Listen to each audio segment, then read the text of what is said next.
Continuamos en el Club de la Buena Gente en Canal Sierra de Cádiz, noche del lunes. Por cierto, cuando terminemos recogerá el testigo Doris Alza y su círculo mágico, no os lo perdáis por nada del mundo. Bueno, ahora nos vamos hasta la Biblioteca Pública Miguel Mancheño en el centro de Arcos, donde un año más se ha procedido a la lectura pública del ingenioso hidalgo Don Quijote de la Mancha, el Quijote, para resumir. Las personas que han querido lo han podido hacer, leer un capítulo desde las 11 de la mañana hasta la 1 y pico de la tarde y luego de 5 de la tarde a 8. Nosotros estuvimos en el momento justo cuando lo hacían, por ejemplo, el alcalde, el delegado de Cultura o escritores como Pedro Sevilla o Salvador Huesos Añudo.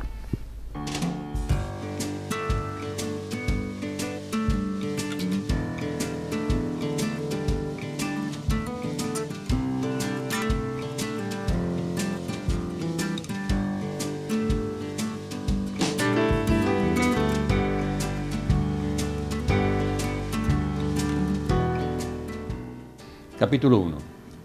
que trata de la condición y ejercicio del famoso hidalgo Don Quijote de la Mancha. En un lugar de la Mancha, de cuyo nombre no quiero acordarme, no ha mucho tiempo que vivía un hidalgo de los de lanza en astillero, adarga antigua, rocín flaco y galgo corredor. Una olla de algo más vaca que carnero, salpicón las más noches, duelos y quebranto los sábados, lentejas los viernes, algún palomino de añadiduría los domingos, consumían las 3 partes de su hacienda. El resto de ella concluían sayo de velarte, calzas de velludo para las fiestas, con sus pantuflos de los mesmos, y los días de entre semana se honraba con su vellori de lo más fino. Tenía en su casa una ama que pasaba de los 40 y una sobrina que no llegaba a los 20 y un mozo de campo y plaza que así ensillaba el rocín como tomaba la podadera. Frisaba la edad de nuestro hidalgo con los 50 años. Era de complexión recia, seco de carnes, enjuto de rostro, gran madrugador y amigo de la caza. Quieren decir que tenía el sobrenombre de Quijada o Quesada, que en esto hay alguna diferencia en los autores que de este caso escriben, aunque por conjeturas verosímiles se deja entender que se llamaba Quijana. Pero esto importa poco a nuestro cuento. Basta que en la narración del no se salga un punto de la verdad, es pues de saber que este sobredicho hidalgo, los ratos que estaba ocioso, que eran los más del año, se daba a leer libros de caballerías con tanta afición y gusto que olvidó casi todo punto el ejercicio de la caza y aún la administración de su hacienda. Y llegó a tanta su curiosidad y desatino en esto que vendió muchas hanegas de tierra de sombradura para comprar libros de caballerías en que leer, y así llevó a su casa todos cuantos pudo haber de ellos. Y de todos ninguno le parecían tan bien como los que compuso el famoso Feliciano de Silva,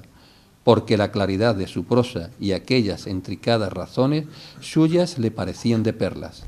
y más cuando llegaba a leer aquellos requiebros y cartas de desafío donde en muchas partes hallaba escrito: la razón de la sinrazón, que a mi razón se hace, de tal manera mi razón enflaquece, que con razón me quejo de la vuestra fermosura. Cedo la lectura a Daniel García.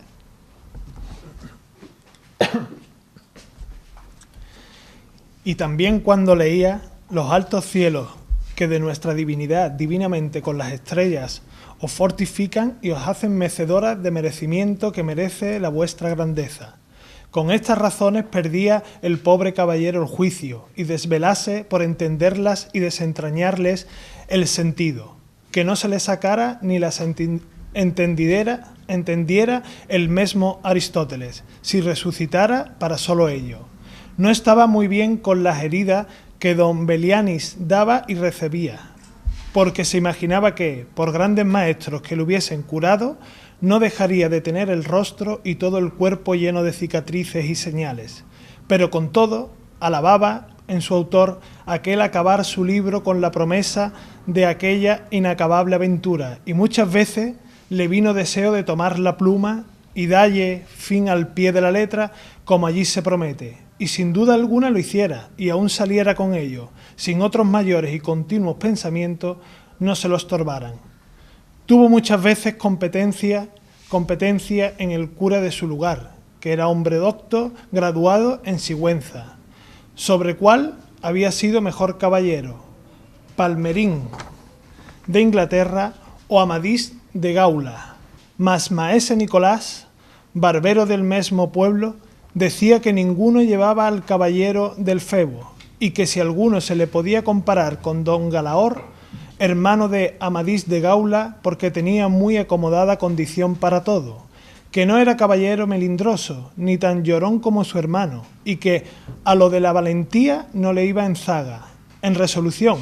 él se enfrascó tanto en su lectura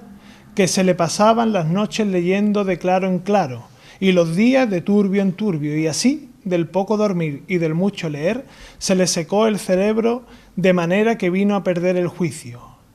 Llenósele la fantasía de todo aquello que leía en los libros, así encantamentos como de pedencias, batallas, desafíos, heridas, requiebros, amores, tormentas y disparates imposibles, y asentósele de tal modo en la imaginación que era verdad toda aquella máquina de aquellas soñadas invenciones que leía, que para él no había otra historia más cierta en el mundo.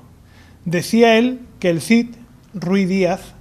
había sido muy buen caballero, pero que no tenía que ver con el caballero de la ardiente espada, que de solo un revés había partido por medio de dos fieros y descomunales gigantes. Mejor estaba con Bernardo de Carpio, porque en Roncesvalles había muerto a Roldán, el encantado, valiéndose de la industria de Hércules cuando ahogó a Anteo, el hijo de la tierra, entre los brazos. Decía mucho bien del gigante Morgante, porque con ser de aquella generación gigantea, que todos son soberbios y descomedidos, él solo era afable y bien criado. Pero sobre todos estaba bien con Reinaldos de Montalbán, y más cuando le veía salir de su castillo y robar cuantos topaba, y cuando en Allende robó aquel ídolo de Mahoma, que era todo de oro, según dice su historia. Diera él, por dar una mano de coces al traidor Galalón, el ama que tenía y aún a su sobrina de añaduría. En efecto, rematado ya su juicio, vino a dar en el más extraño pensamiento que jamás dio lo con el mundo, y fue que le pareció convencible y necesario, así para el aumento de su honra como para el servicio de su república, hacerse caballero andante y irse por todo el mundo con sus armas y caballos a buscar las aventuras y a ejercitarse en todo aquello que él había leído que los caballeros andantes se ejercitaban, deshaciendo todo género de agravio y poniéndose en ocasiones y peligros donde, acabándolos, cobrase eterno nombre y fama. Imaginábase el pobre ya coronado por el valor de su brazo, por lo menos del imperio Trapisonda, y así, con estos tan agradables pensamientos, llevado del extraño gusto que en ellos sentía, se dio priesa a poner en efecto lo que deseaba, y lo primero que hizo fue limpiar unas armas que habían sido de su bisabuelo, que tomadas de orín y llenas de moho, luengos siglos había que estaban puestas y olvidadas en un rincón. Limpiólas y aderezólas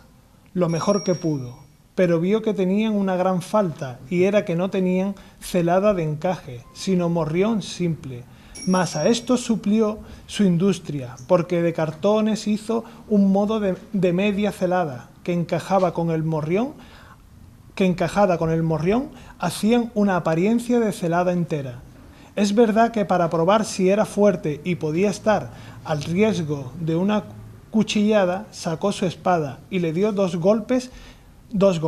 y con el primero y un punto deshizo lo que había hecho en una semana, y no dejó de parecerle mal la facilidad con que había hecho pedazos, y por asegurarse de este peligro, la tornó a hacer de nuevo, poniéndole unas barras de hierro por dentro, de tal manera que él quedó satisfecho de su fortaleza y sin querer hacer nueva experiencia de ella, la diputó y tuvo porcelada finísima de encaje.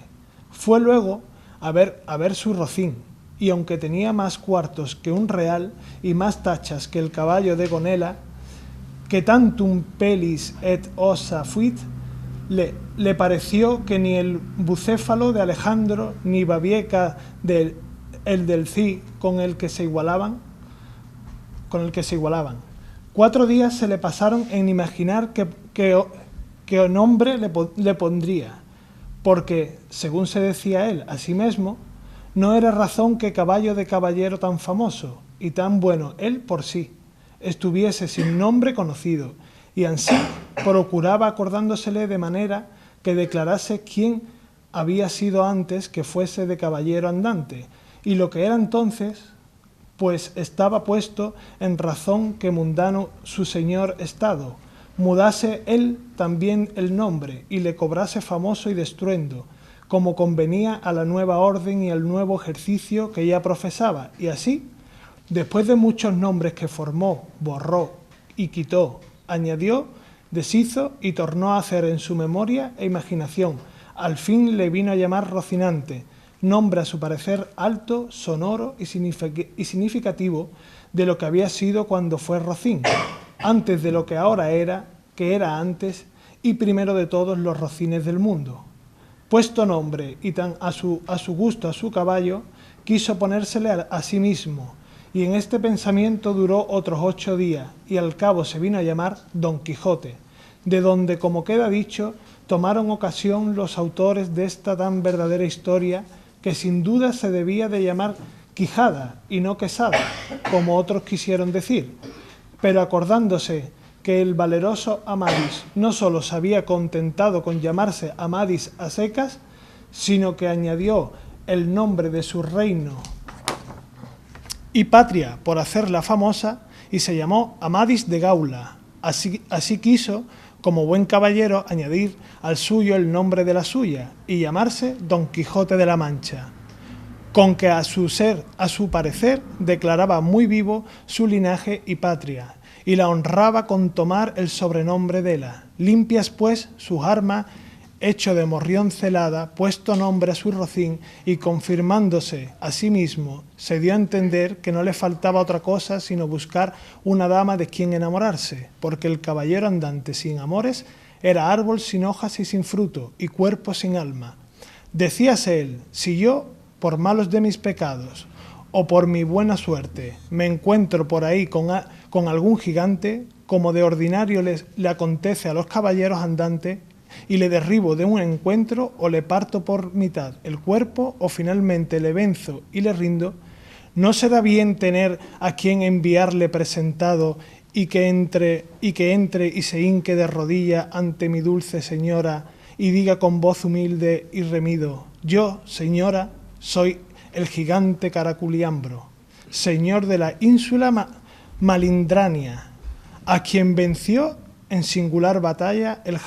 jamás como se debe alabado caballero Don Quijote de la Mancha, el cual me mandó que me presentase ante vuestra merced,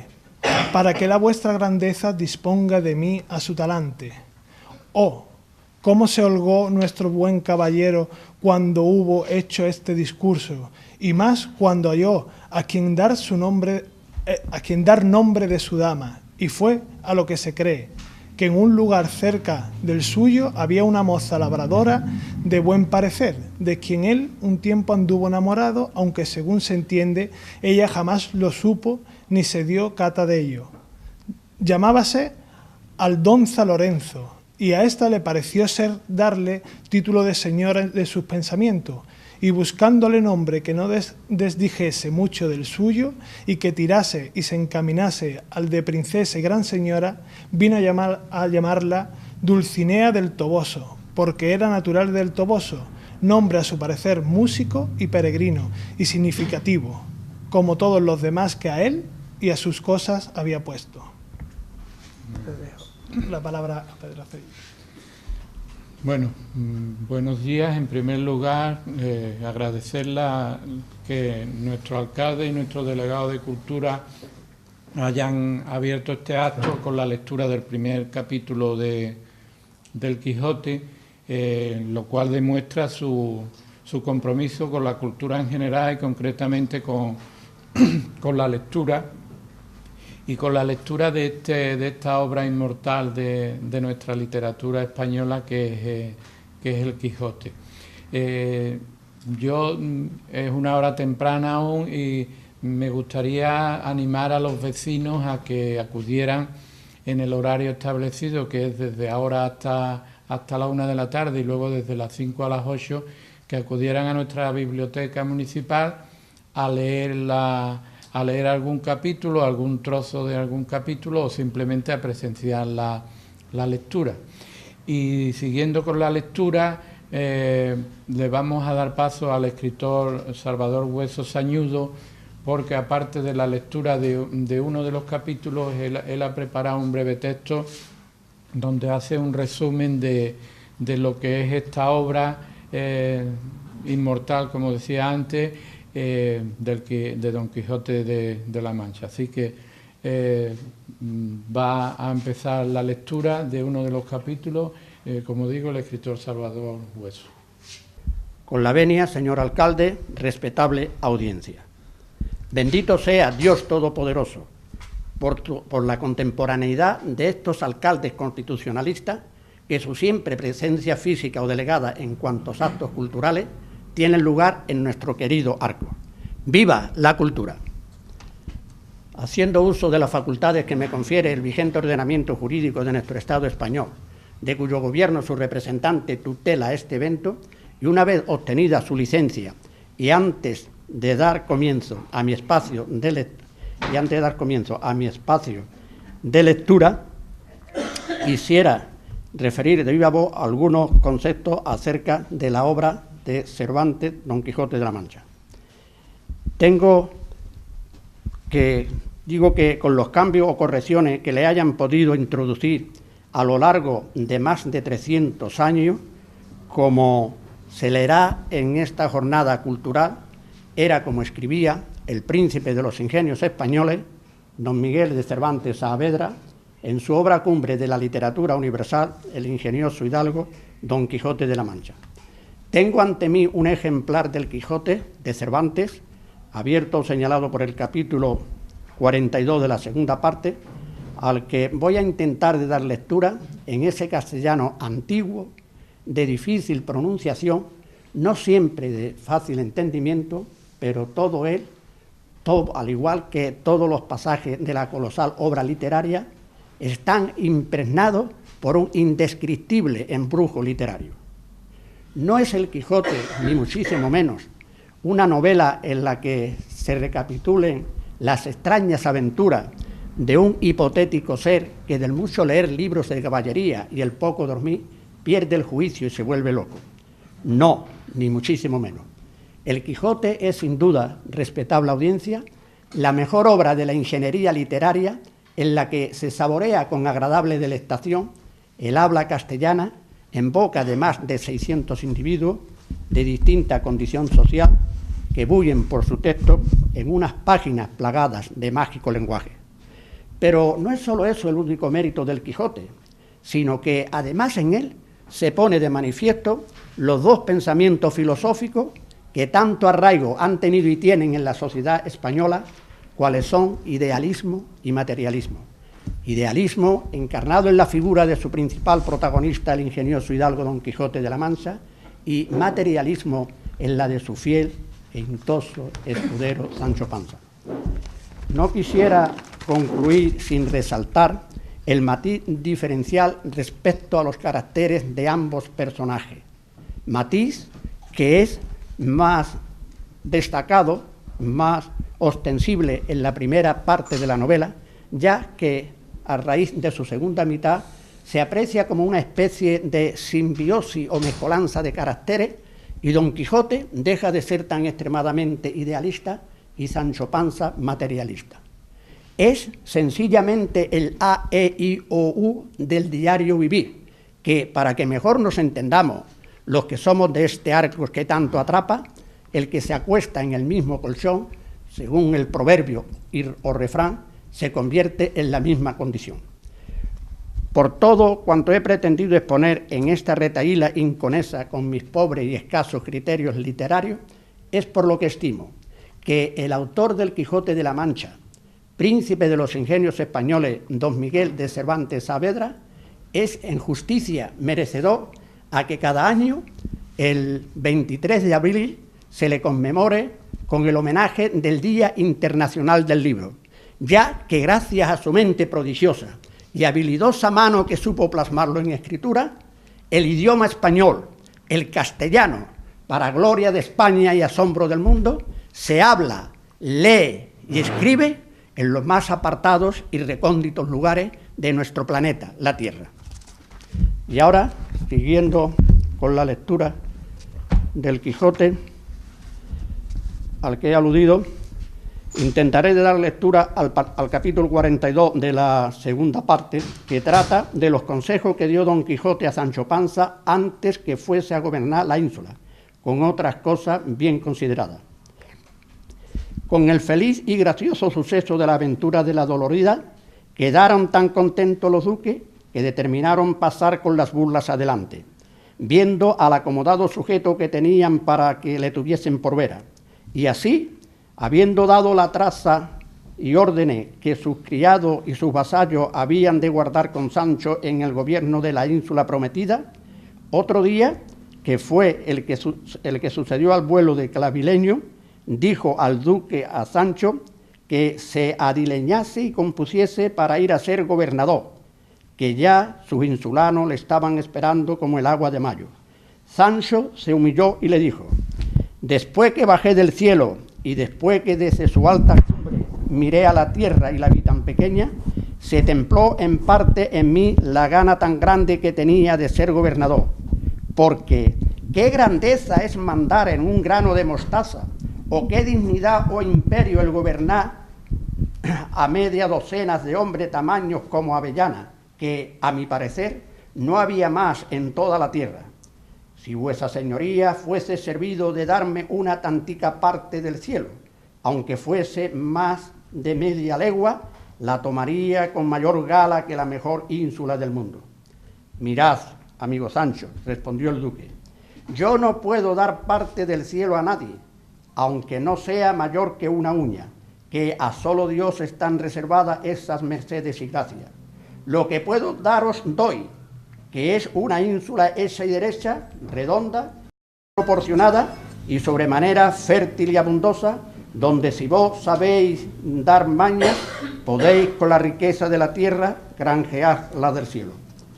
Ahora bien, respondió Sancho, venga a esa ínsula, que yo pugnaré por ser tal gobernador, que a pesar de bellaco, me vaya al cielo. Y esto no es por codicia que yo tenga de salir de mis casillas, ni de la desventura de mayores, sino por el deseo que tengo de probar a qué sabe el ser gobernador. Si una vez lo probáis, Sancho, dijo el duque, comeros sabéis las manos, tras el gobierno, por ser dulcísima cosa el mandar y ser obedecido. A buen seguro que cuando vuestro dueño llegue a ser emperador, que lo será sin duda, según van encaminadas sus cosas, que no se arranque como quiera, y que le duela y le pese en la mitad del alma del tiempo que hubo dejado de serlo. Señor, replicó Sancho, yo imagino que es bueno mandar, aunque sea a un hato de ganado. Con vos me entierren, Sancho, que sabéis de todo, respondió el duque, y yo espero que seréis tal gobernador como vuestro juicio promete, y quédese esto aquí y advertí que mañana, en ese mismo día, habéis de ir al gobierno de la ínsula, y esta tarde os acomodarán del traje conveniente que habéis de llevar y de todas las cosas necesarias a vuestra partida. Vístame, dijo Sancho, como quisiere, que de cualquier manera que vaya vestido, seré Sancho Panza. Así es verdad, dijo el duque, pero los trajes se han de acomodar con el oficio o dignidad que se profesa, que no sería bien que un jurisperito se vistiese como un soldado, ni un soldado como un sacerdote. Vos, Sancho, iréis vestido parte de letrado y parte de capitán, porque en la ínsula que os doy, tanto son menester las armas como las letras, y las letras como las armas. Letras, respondió Sancho, pocas tengo, porque aún no sé el ABC, pero bástame tener al Cristium en la memoria para ser buen gobernador. De las armas manejaré las que me dieren, hasta caer y Dios adelante. Con tan buena memoria, dijo el duque, no podrá Sancho errar en nada. En esto llegó Don Quijote, y sabiendo lo que pasaba y la celeridad con que Sancho se había de partir a su gobierno, con licencia del duque le tomó por la mano y se fue con él a su estancia con intención de aconsejarle cómo se había de haber en su oficio. Entrados en el aposento, se cerró tras sí la puerta e hizo casi por la fuerza que Sancho se sentase junto a él y con reposada voz le dijo: infinitas gracias doy al cielo, Sancho amigo, de que antes y primero que yo haya encontrado con alguna buena dicha, te haya salido a ti a recibir y a encontrar la buena ventura. Yo, que en mi buena suerte te tenía librada la paga de tu servicio, me veo en los principios de aventajarme, y tú, antes de tiempo, con la ley del razonable discurso, te ves premiado de tus deseos. Otros cohechan, importunan, solicitan, madrugan, ruegan, porfían, y no alcanza lo que pretende. Y llega otro, y sin saber cómo ni cómo no, se hallan con el cargo y oficio que otros muchos pretendieron. Y aquí entra y encaja bien el decir que hay buena y mala fortuna en las pretensiones. Tú, que para mí sin duda eres un porro, sin madrugar ni trasnochar y sin hacer ligereza alguna, con solo el aliento que te ha tocado de la caballería, sin más ni más, te ves gobernador de una ínsula como quien no dice nada. Todo esto, digo, oh Sancho, para que no atribuyas a tus merecimientos la merced recibida, sino que des gracias al cielo, que dispone suavemente las cosas y después hará la grandeza que en razón a creer lo que te he dicho. Está, oh hijo, atento a este tucatón que quiero aconsejarte, y ser norte y guía que te encamine y saque a seguro puerto de este mar proceloso donde vas a engolfarte, que los oficios y grandes cargos no son otra cosa sino un golfo profundo de confusiones. Primeramente, oh hijo, has de temer a Dios, porque en temerle está la sabiduría, y siendo sabio no podrás errar en nada. Lo segundo, has de poner los ojos en quien eres, procurando conocerte a ti mismo, que es el más difícil conocimiento que puede imaginarse. De conocerte, sabrá el no hincharte como la rana que quiso igualarse con el buey, que si esto haces, vendrá a ser feos pies de la rueda de la locura la consideración de haber guardado puercos en tu tierra. Así es la verdad, respondió Sancho, pero no fue cuando muchacho, pero después, algo mayorcillo, gansos fueron los que guardé, que no puercos. Pero esto paréceme a mí que no hace al caso, que no todos los que gobiernan vienen de casta de reyes. Así es la verdad, replicó Don Quijote, por lo cual los no de principios nobles deben acompañar la gravedad del cargo que ejercitan con una blanda suavidad que, guiada por la prudencia, los libre de la murmuración maliciosa de quien no haya estado que se escape. Haz gala, Sancho, de la humildad de tu linaje y no te desprecies de decir que vienes de labradores,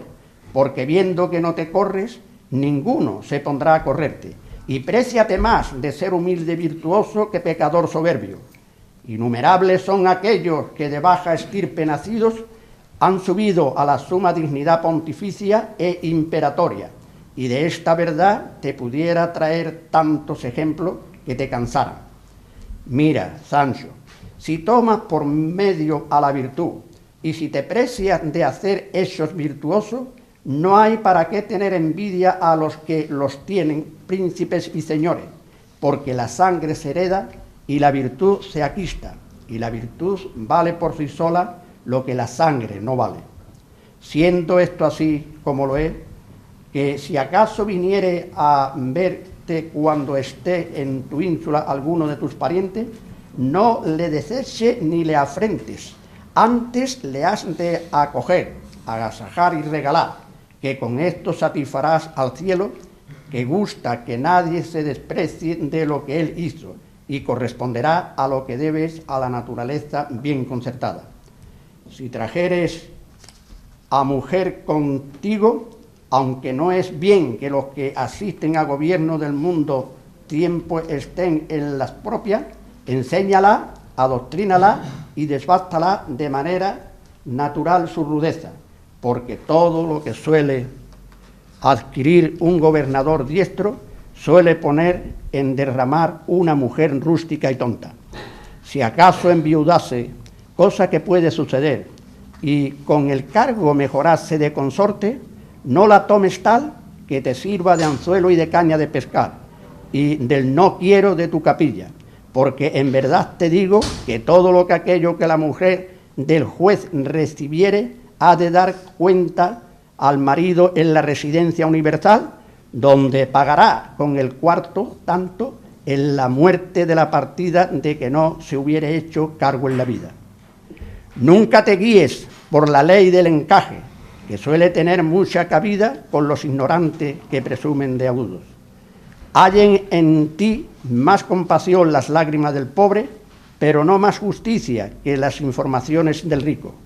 Procura descubrir la verdad que entre las promesas y dádivas del rico, como por entre los sollozos e inoportunidades del pobre. Cuando pudieres y recibieres tener lugar la equidad, no cargues todo el rigor de la ley al delincuente, que no es mejor la fama del juez riguroso que la del compasivo. Si acaso doblares la barra de la justicia, no sea con el pos de la dádiva, sino con el de la misericordia. Cuando te sucediere juzgar algún pleito de algún tu enemigo, aparta las mientes de su injuria y ponlas en la verdad del caso. No te ciegue la pasión propia en la causa ajena, que los yerros que en ella hicieres, las más de las veces serán sin remedio, y si le tuviera, será a costa de tu crédito y aún de tu hacienda. Si alguna mujer hermosa viniere a pedirte justicia, quita los ojos de sus lágrimas y tus oídos de su gemido, y considera despacio la sustancia de lo que pide, que no quiere que te anegue tu corazón en su llanto y en tu bondad en su suspiro. Como viene siendo tradición, cada 23 de abril se celebra en todo el mundo el Día Internacional del Libro. De hecho, fue en 1995 cuando la UNESCO lo declaró así, Día Internacional del Libro y de los Derechos de Autor, que es el título completo. Hay que decir que se celebra en todo el mundo porque esa fecha, precisamente un 23 de abril, murieron pues Shakespeare, Cervantes, Garcilaso de la Vega, en fin, y otros autores, ¿no? Y aquí en Arcos pues se vuelve a conmemorar este día con la lectura pública del Quijote en la Biblioteca Miguel Mancheño en horario de mañana y de tarde, y estoy con Daniel García Clavijo, que es el delegado de Cultura y que ha participado también en esa lectura en un castellano antiguo que nos cuesta a veces, ¿no, Dani? Pues sí, es un castellano antiguo que cuesta a veces leer, ¿no? Pero que tiene que ser conocido y que no puede quedar por ello de lado, y sobre todo cuando hablamos del Quijote, ¿no? Creo que estamos hoy, Día Internacional del Libro, es muy importante ponerlo de manifiesto y tenerlo siempre en la actualidad, cuando en cada día tenemos muchas noticias, decenas, o cientos, depende del ámbito. Creo que meter por medio de actualidad el Día del Libro es poner de manifiesto el apoyo a nuestra expresión, a nuestra forma de ser, a nuestra sociedad, y una forma de trasladar a lo largo de los años pues el pensamiento, ¿no? Y como decías, ¿no? Leer castellano antiguo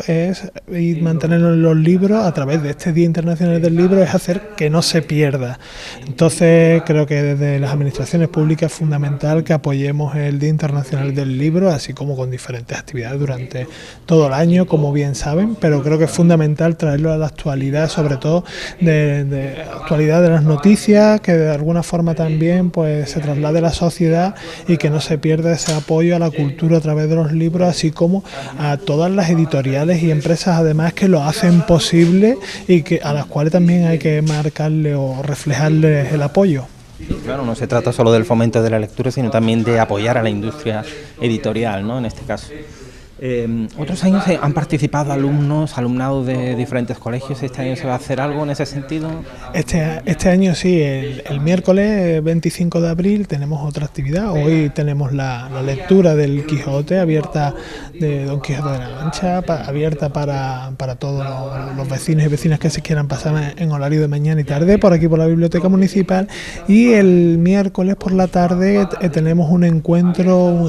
con autores, en este caso con Pepe Maestro, que viene a presentarnos, pues bueno, aparte de todo sus otras obras, la última obra que ha lanzado también, y que a partir de las 6 de la tarde será un encuentro aquí en la propia biblioteca para que de alguna forma también acercar a los más pequeños y no tan pequeños a autores también del ámbito literario. Decir que es un programa que, como en otras ocasiones y otros años además, viene de la mano del programa de fomento de la lectura con el Planeo 2018 de Diputación de Cádiz, de la Fundación de Cultura. Así que bueno, seguiremos teniendo actividades durante esta semana aquí en la Biblioteca Municipal. Dani, pues muchísimas gracias por habernos atendido y feliz Día del Libro. Igualmente, gracias. Y después de la publicidad vamos a hablar de Gédula, de su semana cultural y también de una actividad muy especial, pero luego os cuento más en unos minutos.